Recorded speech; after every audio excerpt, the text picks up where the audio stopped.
Fionn and the Fianna. By third and fourth class Brierfield National School. Long ago, a wise old poet called Fionn lived in a hut on the bank of the river Boyne. He lived there all alone, and he spent his time reading books and writing poetry. A famous salmon lived in the river Boyne. It was known as the salmon of knowledge. People said that whoever was first to eat the flesh of the salmon would be given the gift of wisdom. Fionn longed to catch the salmon so that he would get the gift of wisdom. One day, as Fionn was fishing, a fair-haired boy came walking towards him. "Who are you, and where have you come from?" asked Fionn. "I am Fionn, son of Cúil.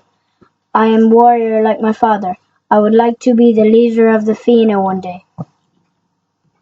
In those days there were no schools in Ireland. Instead of going to school, young warriors were taught by wise men like Fionn. They were taught poetry, storytelling, and many other skills.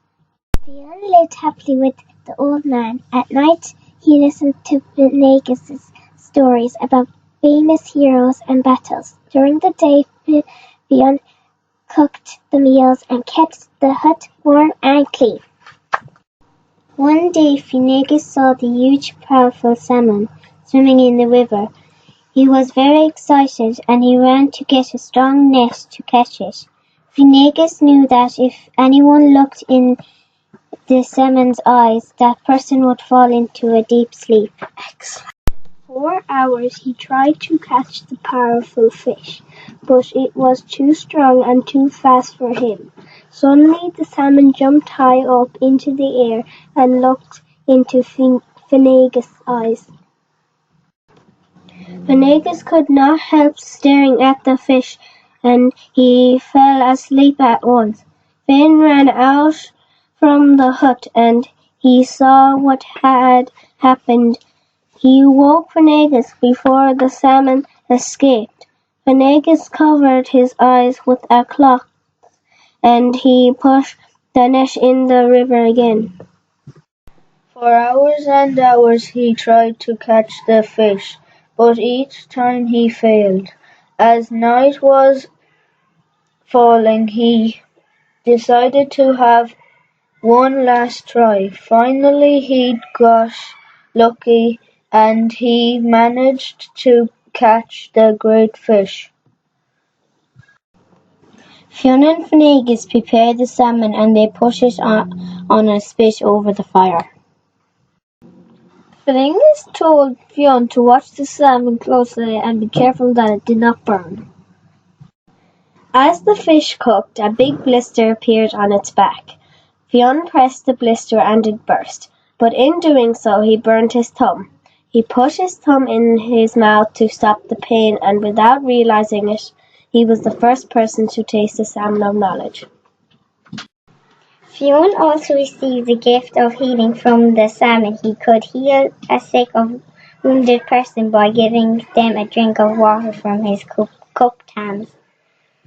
When Fionn returned, he saw a strange look on Fionn's face.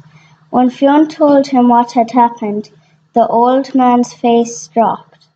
At first Fionn was very disappointed, because he knew that now he would never be the wisest man in Ireland. However, he was happy after all that it was Fionn, his favourite student, who got the gift of knowledge. Fionn said goodbye to his old friend and teacher and headed off for town. Samhain was an important festival in ancient Ireland. It was held on November 1st to mark the end of the grazing season. Fionn arrived at Tara in time for the feast of Samhain. The High King of Ireland and the Fianna were gathered for a banquet. As night began to fall, everyone became quiet. The king rose, and they all knew he was going to talk about the Goblin of Tara. The Goblin of Tara was a very fiery monster. that appeared in terror during the Feast of Samhain. As a monster came near Tara, he would play magical music that made everyone fall asleep. Then he would breathe fire from his mouth and burn everything to the ground. Nobody knew how to stop the monster.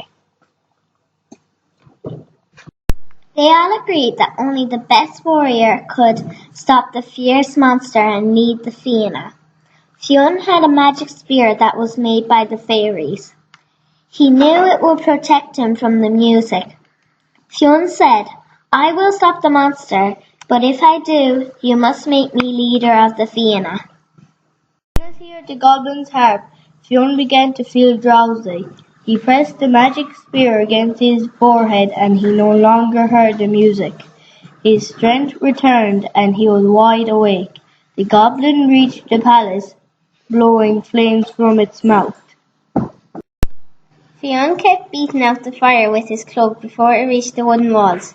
The goblin turned and fled at Fionn, hurled his magic spear at him. The goblin fell dead on the ground. Fionn had saved Tara and he became the leader of the Fianna from that day. The end. We hope you enjoyed our photo story.